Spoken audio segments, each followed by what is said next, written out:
여러분 안녕하세요. 대담한 부산 진행의 조면주입니다. 코로나19 확산 이후 중국에 돌아가지 못하고 있던 한국인 유학생과 취업자 등이 8월부터 비자를 받아 중국에 입국할 수 있을 것으로 보입니다. 중국 정부가 다시 비자 발급을 합의했기 때문인데요. 다만 거류 허가증을 가지고 있다가 기한이 만료된 분들은 입국 가능 대상에서 제외된다고 하니까요. 이 부분 잘 확인해 보시길 바랍니다. 자, 우리 부산 지역의 다양한 분야에서 활동 중인 분들을 만나보는 대담한 부산. 오늘 함께 하실 초대 손님 바로 화면으로 만나보시죠.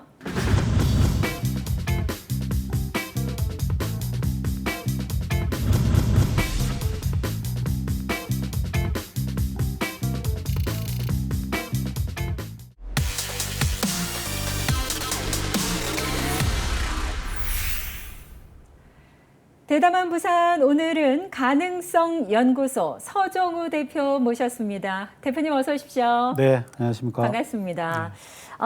대표님의 그 명함을 네. 주셨는데 예.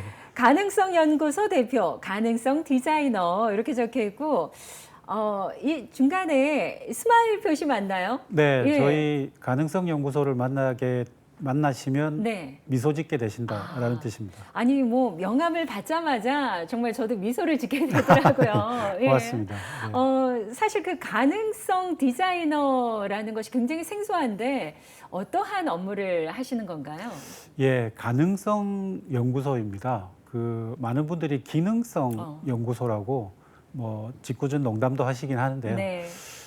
저희 연구소는 뭘 하는 데냐면요. 우리가 만든 세상이 좀 더 혁신되고 좀 더 나은 방법으로 진화하는 데 도움이 되는 방법들에 대해서 연구를 하고 컨설팅과 강의를 통해서 세상에 좀 더 변화를 일조할 수 있는 그런 대안들을 고민하는 연구소입니다. 네.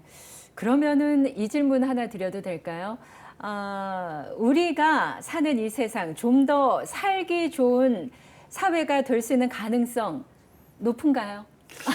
그 100점 정도를 네네. 기준으로 본다면요. 저는 한 51점 정도. 근데 네. 사실은 51점이 낮은 게 아니고요. 저희가 이때까지 만들어 왔던 세상은 50점에 좀 더 많이 못 미치는다라고 생각을 하고 있고요. 근데 우리가 만들 세상은 좀 더 가능성이 훨씬 더 있다. 네. 그리고 지금 우리 사회를 이끌어가고 있는 다양한 세대들의 각계각층의 분들이 굉장히 좋게 만들려고 하는 열망들이 예전에 비해서 훨씬 크기 네. 때문에 가능성은 충분히 있다.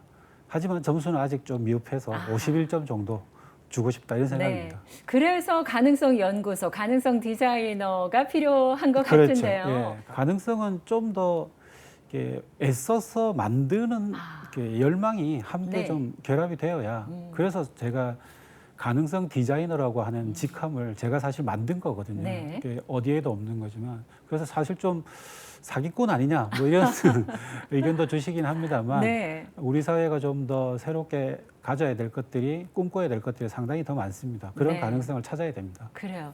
그렇다면 처음에 어떻게 해서 이 일을 시작하게 되셨는지 그 계기도 궁금한데요. 네, 제가 원래 학부를 부산대학교에서 사회학을 공부했습니다. 네. 사회학이라고 하는 게 사실 그 앞에 웬만한 그 명사를 다 붙이면 네. 모든 게 사회학이 될 정도로 이 세상에 대한 좀 오지랖이 넓은 학문이고요. 세상이 가지고 있는 문제점에 대해서는 굉장히 많이 연구를 했지만 네. 그 세상을 어떻게 하면 개선할 수 있을 것인가, 혁신할 수 있을 것인가에 대한 논의들로 이어져 왔던 거죠. 학부 시절부터 굉장히 그 세상에 대한 공부를 열심히 했고 애정이 많았습니다. 네. 그래서 세상을 좀 더 바꾸고 싶은데 일조를 하고 싶다 이런 생각을 가져왔었고요. 그런데 제가 졸업하는 해가 1997년 그 해 네. 4학년이었습니다. 아하. IMF가 터졌죠. 힘들 때죠. 네, 사실은 저 개인적인 얘기입니다만 그 대학 졸업 때는 꿈이 라디오 방송국 PD 네. 뭐 또는 신문 기자 이런 쪽을 해보고 싶었는데요.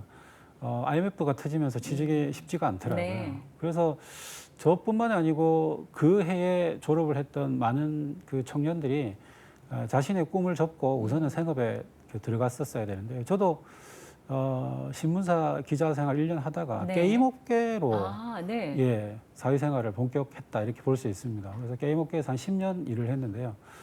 그때 이제 2000년 초반에 세상을 놀래킨 책 중에 이런 책이 있었습니다. 노는 만큼 성공한다.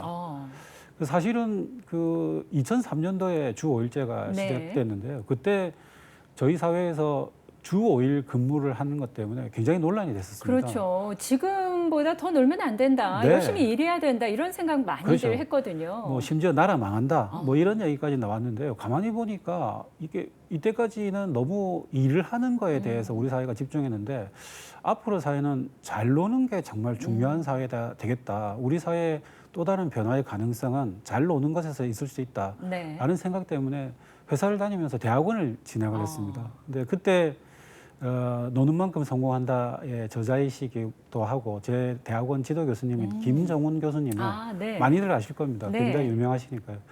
그분 만나 뵈면서 이 강의와 컨설팅 이게 정말 매력적인 업이구나라는 네. 생각을 갖게 됐습니다. 네. 김정훈 교수님 하면 명지대 교수로 그 파마 머리 하시고 맞습니다. 예. 말씀 참 유쾌하게 잘 하시는 분으로 저도 기억을 맞습니다. 하는데요. 그렇게 해서 그 교수님과 어떤 인연으로 지금까지 일을 쭉 해오고 계신 거군요. 네, 그 교수님과 그때 이제 일과 삶의 균형이라고 하는 지금은 워라밸이라고 그렇죠. 하는 표현이 굉장히 일상 용어처럼 네. 쓰이고 있습니다만 2000년 초반만 해도 우리 사회에서 그 OECD 가입국 중에서도 노동 시간이 장시간이 세계 2위지 않습니까? 네. 그만큼 노는 것 자체가 익숙하지 않던 사회에서 그 정말 놀라운 화두를 던지셨죠. 근데 이분과 함께 기업체를 돌아다니면서 CEO 컨설팅들을 같이 하면서 네. 우리 사회의 이 기업 문화, 일하는 방식의 문화가 굉장히 혁신되어야 된다. 그리고 그런 것들을 화두를 던지면서 뭔가 사회 변화를 만들어가는 이 업이 아주 좋구나, 네. 매력적이다. 그러면서 교수님 어깨 너머 많이 배웠습니다. 네. 말씀을 듣고 보니까 저도 학창 시절이나 주변에 이렇게 사람들을 보면 잘 노는 사람들이 공부도 잘하는 것 같고 네. 잘 노는 사람들이 일의 능률도 좋아서 일도 잘하는 것 같은 그런 생각이 딱 듭니다. 예, 맞습니다. 그럼 이러한 계기로 인해서 지금 뭐 전국의 대기업 그리고 공무원 교육기관 등을 다니시면서 다양한 강의를 하시게 된 건데 그렇다면 주로 이제 그 계층에 따라서 좀 강의 내용들도 다양할 것 같은데요. 네, 그렇습니다. 그 굉장히 좀 여러 주제의 강의를 하고요. 여러 대상을 대상으로 강의를 하고 있습니다. 네. 특히 이제 기업체 임직원들을 대상으로는 그 창의적인 성과를 낼 수 있는 그 혁신적인 기업 문화는 어떻게 조성해야 되는 건지에 대한 네. 그 방향성에 대한 컨설팅 강의를 진행을 하고 있고요. 그리고 또 제가 굉장히 애정을 가지고 있는 대상 분들이 있는데 사실은 공무원 분들이십니다. 네. 우리 사회의 변화에 굉장히 큰 일조를 하고 계시고 애를 쓰고 계시는 분들이시죠. 그러니까 애정이 없으신 건 아닌데 그 방법과 그 방향을 잘 모르시는 경우가 있습니다. 그래서 제가 살고 있는 이 대한민국의 뭔가의 혁신에 그 몸을 담고 주체로 계시기 분들이기 때문에 그분들에게서는 새로운 정책의 방향성을 어떻게 설계할 것인지라는 부분에 대해서 집중적으로 정책 설계에 대한 강의를 하고 있고요. 그리고 또 우리 다음 세대에 대한 관심, 그 청년 세대의 네. 애들, 그 청년 세대들에게는 가능성을 보고 적극적으로 사고하라라는 테마로 우리 사회에서 자존감을 잃지 않고 자기의 재능과 능력으로 최선의 노력을 하면서 어떤 방법으로 이 돌파구를 찾아 나갈 것인지에 대한 강의를 하고 최근에는 좀 그 신중년이라고 네. 하잖아요. 굉장히 그 지혜와 지식과 경험을 풍부하고 갖고 계시는데 퇴직하면서 네. 나이 들어서 이제 정말 역량은 갖고 계시는데 사회에서 청년들에게도 기회를 제대로 못 주는데 신중년에게까지 관심을 잘 못 네. 주시거든요. 그런 분들을 대상으로 다시 봄 대학이라는 이름으로 이제 자기 인생도 다시 보고 자기의 역량도 다시 되살펴서 우리 사회에 좀 더 공헌과 기여를 하실 수 있는 역할을 찾아보자. 뭐 이런 차원과 마지막은 사실 제가 초등학교 6학년 딸아이를 한 명 네. 키우고 있는데요. 미래를 위해서 우리 아이들에게 세상에 가지고 있는 뭔가의 혁신성 이런 것들을 좀 함께하는 사고력 수업 이런 좀 다양한 세대에 네. 대한 강의와 제 지혜를 좀 넘겨주려고 아하. 애를 쓰고 있습니다. 그렇군요. 앞서 이제 신중년 세대 말씀을 하시면서 다시 봄 대학이라고 네. 하셨는데 그 봄이라는 것이 어떤 새로운 출발의 스프링, 그 네. 봄의 의미도 있을 수 있겠고 네네, 이중적인 의미. 뭔가 다시 보자 시의 의미도 맞습니다. 있다고 볼 수 있는 거죠. 네네. 사실 그 50대, 60대 뭐 신중년이라는 표현을 합니다만 이분들이 열심히 정말 가족을 위해서, 사회를 위해서, 또 기업을 위해서 달려오신 분들이 갑자기 퇴직을 하시면서 많은 그 시간들에 대한 활용, 참 어떻게 해야 될지 혼란스러워 하시는 분들이 많이 계시거든요. 네. 그런 분들에게 우리 가능성 디자이너 소정우 대표님의 이 강의가 상당히 도움이 될 것 같은데요. 네.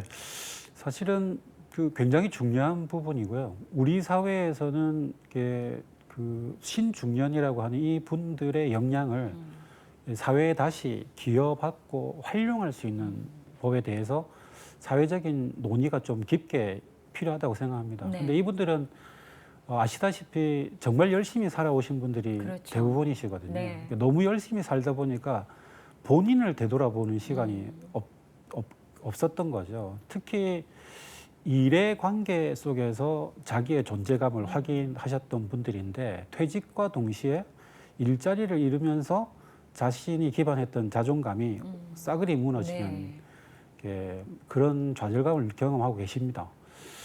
그때 이제 최근에 좀 우스갯소리입니다만 그 60대, 70대 정도 되시는 남자분들이 네. 가정에 있으실 때 텔레비전 프로그램 이 프로그램을 굉장히 많이 열심히 시청한다고 하더라고요. 어떤 프로그램인가요? 이게 파일럿 프로그램으로 하고 그냥 끝날 줄 알았는데 네. 그 중년 남성들이 너무 많이 봐서 인기 급상 중인데 아실 겁니다. 나는 자연인이다. 아, 예, 저도 본 기억이 있습니다.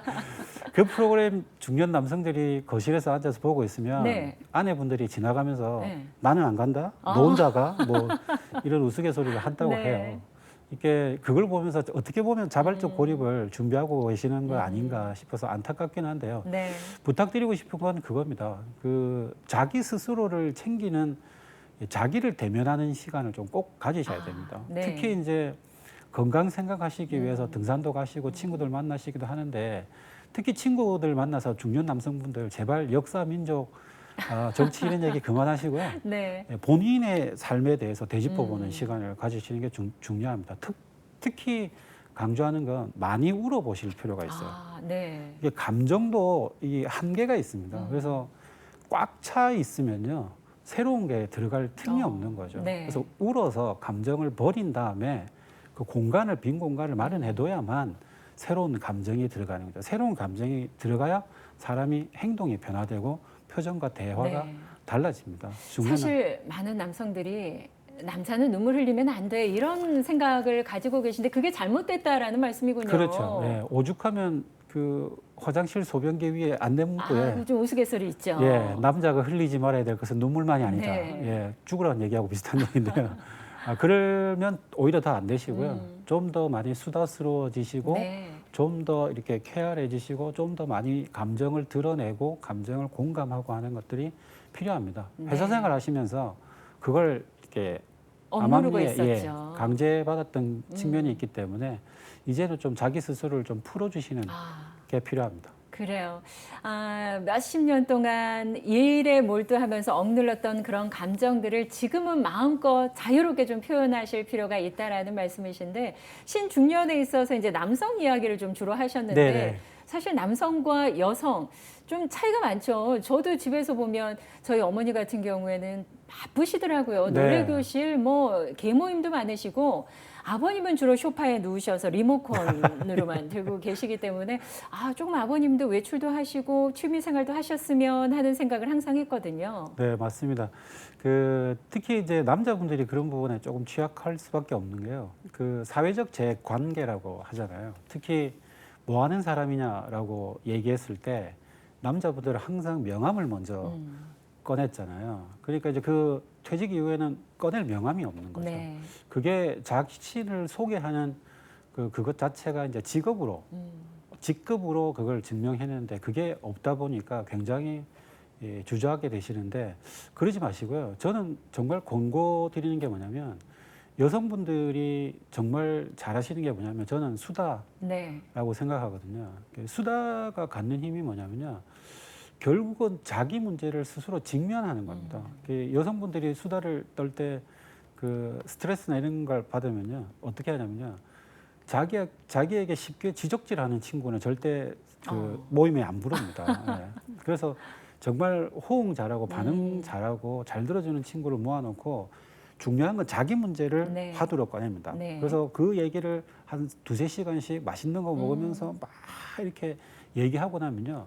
두세 시간 정도 대화하고 나면 어떤 말을 하냐면요. 본인도 이제 제정신으로 돌아옵니다. 네. 그리고 자기 중심적으로 설명을 했다가 두세 시간 지나면 내가 꼭 다 잘한 건 아니야 라고 인정을 하십니다. 네. 그제서야 이제 친구들이 그래 그 부분은 좀 너도 고치면 좋겠다라고 얘기하면 웃으면서 자기 문제를 직면하고 네. 풀거든요. 근데 남자분들은 그렇게 잘 안 합니다. 자기 얘기 잘 안 합니다. 그래서 늘상 시끌벅적하게 두세 시간 대화를 하고 돌아오지만 집에 오는 길에는 뭔가 마음속 한 구석에 허전한 게 네.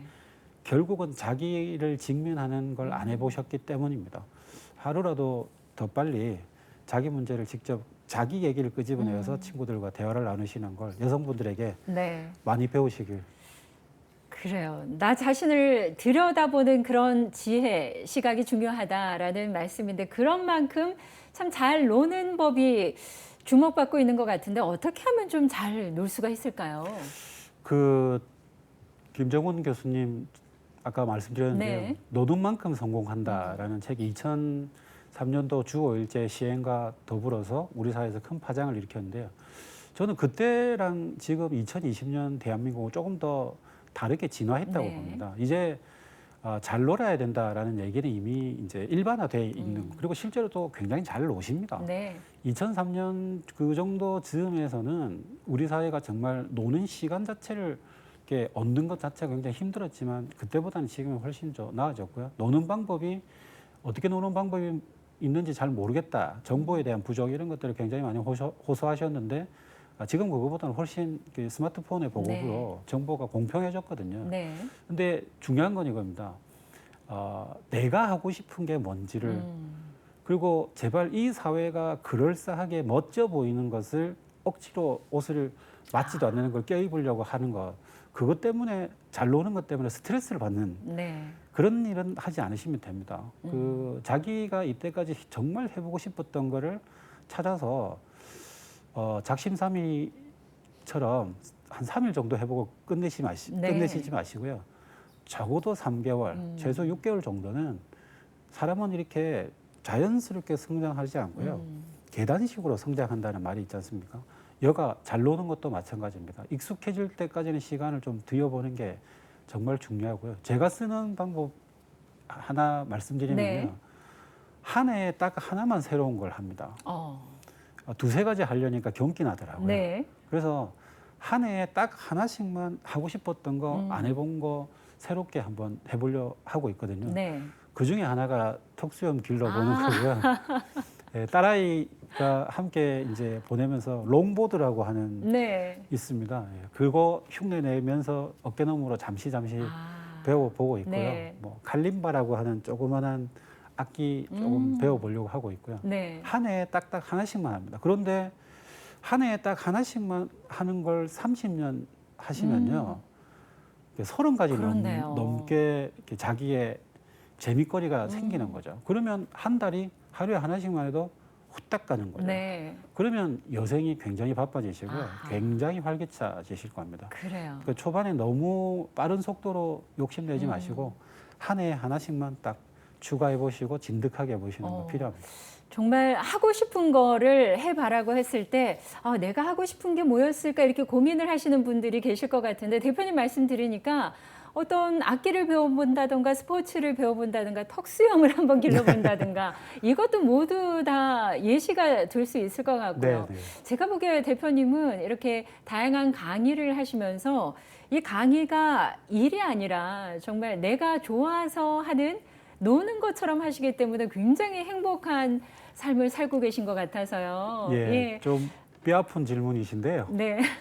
제가 전국에서 제법 그 워라벨 강의를 잘하기로 소문나 있는 사람 중에 한 네. 명인데 강의 말미에 늘상 묻습니다. 저한테 그 기업이 이렇게 워라밸을 권장해야 된다 이런 얘기를 제가 많이 들으는데 제 강의를 들었던 분들이 저한테 항상 그러세요. 강사님은 워라밸 잘 되십니까? 아, 네. 예, 제가 솔직히 말씀드리죠. 예, 안 됩니다. 아, 예, 강의를 위해서 전국을 다니거든요. 네. 그러다 보면 가는데 오는데 강의하고 하면 정말 밤늦은 시간에 집에 가는 경우가 많거든요. 그 이제 저희 와이프랑 애들 입장에서는 그런 강의를 하면서 보는 예. 하지만 그래도 그 방향과 그 방법과 이런 부분에 대해서 이렇게 나머지 일을 또 해야 되니까 남은 네. 시간에 또 애착을 갖고 하고 있습니다. 그래요. 일을 함에 있어서 스트레스를 안 받고 좋아하는 일을 한다면은 그것이 힘든 줄 모르고 네. 하시는 거니까요. 예. 코로나19 이야기를 또 안 해볼 수가 없습니다. 사실 최근에 코로나19로 인해서 우리 사회 많은 부분들이 변화하고 있지 않습니까? 특히나 관객과 호흡해야 하는 문화예술 분야에서의 변화가 가장 크게 나타나고 있는데 어떻게 생각을 하시는지요? 정말 심각한 문제인 것 같아요. 다른 분야도 사실 그 타격이 굉장히 큽니다만 문화예술 분야는 정말 이 대면이 갖는 이 멋과 이 그 흥인데요. 네. 이걸 비대면으로 물론 그 최근에 이제 전 세계적으로 국내에서도 굉장히 많이 비대면 방식으로 온라인 방식으로 이제 공연을 전하는 기술들은 굉장히 또 새로운 방식으로 정착을 하고 있는데요. 제 경험 중에 하나가 사실 저도 클래식은 문외한입니다만 아무리 들어보려고 해도 클래식이 어떤 매력이 될지 음반이나 이런 거 잘 모르겠더라고요. 근데 한 번은 제가 사석에서 이렇게 첼로와 피아노와 바이올린 삼중주를 1m 발 앞에서 네. 연주를 직접 한번 들어본 적이 있는데요. 그때 그 첼로를 한번 쫙 켜니까요. 정말 이렇게 제 살이 좀 이렇게 진동이 오는 느낌을 받았어요. 그때 알았죠. 역시 공연 예술은 대면이어야 된다. 그리고 그 거리가 점점 더 가까울수록 그 예술가의 혼이 나의 영혼과 만날 수 있다라는 네. 걸 분명히 느꼈습니다. 특히 코로나19 이 상황이 들면서 그 공연 예술계뿐만 아니라 예술가 분들의 삶도 굉장히 힘들어졌습니다. 그렇죠. 그분들은 경제적인 문제도 중요하지만 실제로의 이 대면의 기획, 관객과의 만남 자체가 자기의 생명력을 유지하는 아주 중요한 건데 그것들이 좀 많이 힘들어졌죠. 스포츠가 이렇게 관중을 이렇게 받지 않으면서 서서히 시도를 하고 있지 않습니까? 네. 지난주부터는 이제 실제로 이제 관중들도 입장을 하기 시작했고요. 그 공연예술, 문화예술 분야도 이때까지의 익숙했던 것과는 완전히 다른 방식의 새로운 장을 더 많이 고민하고 네. 예술가들의 경제적 지원뿐만 아니라 공연 기회에 대해서도 우리의 색다른 창의적인 시도들이 멈추지 않고 꾸준하게 지속되어야만 이 세상에 대한 새로운 제안을 이렇게 날 속에 전달하는 가장 좋은 방법이 사실 문화예술가들입니다. 네. 그들이 활동을 더 적극적으로 해야 이 상황을 좀 더 유쾌하게 또는 굉장히 색다른 방식으로 전환될 수 있을 것이라 믿기 때문에 네. 그들에게 관심을 좀 더 기울여야 될 것 같습니다. 네. 뿐만 아니라 대표님은 공유 경제에 대한 관심도 상당히 큰 것으로 알고 있는데요. 이 사실 코로나19로 인해서 공유 경제 분야 역시 큰 타격을 입고 있지 않습니까? 좀 네, 변화가 그렇습니다. 있어야 될 것 같은데요. 네, 그렇습니다. 그 공유 경제라고 하는 걸 뭐 정의를 짤막하게 다시 말씀드리면 본인이 갖고 있지만 쓰고 있지 않는 것들을 필요한 사람에게 그것을 적당한 이윤을 서로 상호 호혜적 기준에서 디지털 디바이스를 통해서 거래하는 비즈니스 모델을 공유 경제라고 하는데요. 네. 아마 제일 많이 경험하신 게 아마 에어비앤비라고 하는 숙박 네. 공유를 많이 하셨을 겁니다. 그리고 최근에 이제 또 사회적으로 논란이 좀 되기도 합니다만 이 진동 스쿠터 네네. 문제, 뭐 그다음에 소카 같은 이런 것들이 공유 경제 여러분들 지금 실제로 경험하실 수 있는 것들인데요. 이게 감염병 팬데믹 상황이다 보니까 어떤 사람이 어떤 상황에서 이것을 사용하고 공유시켜 놨는지에 대한 불안감이 네. 굉장히 커진 거죠. 그래서 이 감염 우려에 대한 부분이 해소가 안 되면 공유경제 비즈니스 모델이 굉장히 위태로워질 것이다라고 하는 게 전 세계 언론들에서 주요하게 다루고 있습니다. 네. 그래서 굉장히 좀 위축되는 측면도 있긴 한데요. 근데 그런 위기와 좀 반대급부적으로 또 다른 차원에서의 기회일 수도 있습니다. 왜냐하면 이 코로나19 때문에 경제 활동이 전 세계적으로 이 위축되다 보니까 중국의 대기가 깨끗해졌다거나 네. 이탈리아의 강이 뭐 물고기가 돌아왔다 네. 그런 뉴스 보고 계시잖아요. 공유 경제는 그 자본주의 시스템의 기본인 대량 생산, 대량 소비에 대한 대안 정도는 아니지만 대체 기능을 표방하고 있거든요. 아하. 그러니까 우리 사회가 이렇게 그 대량 생산, 대량 소비로만 흘러가서는 안 된다라고 하는 반성이 좀 반영돼 있는 네. 비즈니스 모델입니다. 그러다 보니까 해외 여행을 가지 못하니까 국내 여행에 특히 뭐 삼시세끼나 뭐 이런 그 텔레비전 프로그램의 영향도 있습니다만 친환경적인 자연 속으로 그래서 대도심의 대량 어떤 대규모의 관광 같은 방식이 아니라 숲속에서 조용하게 네. 비대면으로 즐기는 이런 여행들을 자원을 공유시키는 모델들이 또 다르게 좀 부각하고 있기 때문에 기회는 또 살아나면서 위기는 네. 분명하고요. 동시에 공존하는 것 같습니다. 그래요. 위기이면서 동시에 기회가 될 수 있을 만큼 그 기회를 잘 잡아야 한다라는 네네. 말씀이신데 앞서서 대표님께서 우리가 만든 세상 그동안은 사실 50점을 못 주고 한 49점이다. 하지만 우리가 만들 세상은 51점을 주고 싶다 하셨는데 합치면 100점이거든요. 네. 예. 우리의 아들, 딸에게 100점 같은 세상을 물려주기 위해서 앞으로 가능성 연구소 또 가능성 디자이너로서의 그런 계획 어떻게 갖고 계실까요? 저는 지금 대한민국에 그 우리 조선시대 18세기, 19세기랑 좀 비슷하다라고 믿고 있거든요. 그게 세상에는 굉장히 개혁적인 그 임금이 등장을 했어요. 정조라고 하는. 그리고 그 당대에 담원 홍대영, 뭐 연안 박지원, 추사 김정희, 다산 정약용, 이동무 박제가 이런 분들이 실학자들이 굉장히 대거 등장하면서 세상을 바꿀 수 있는 리더와 그 바꿔지기를 희망했던 청년들이 이렇게 콜라보가 됐던 시기였는데 오랫동안 이렇게 또아리를 틀고 있던 그 토구 세력들은 변화를 싫어했거든요.